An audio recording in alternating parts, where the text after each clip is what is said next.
Assalamu alaikum. Today we will read 10 animals' name in English and Urdu.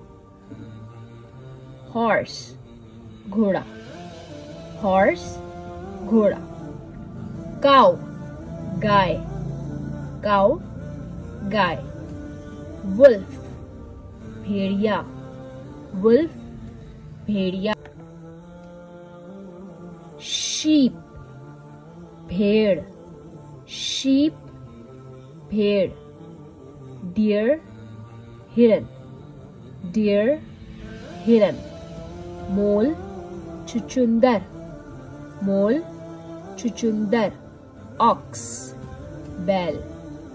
Ox, बैल. Buffalo, भैंस.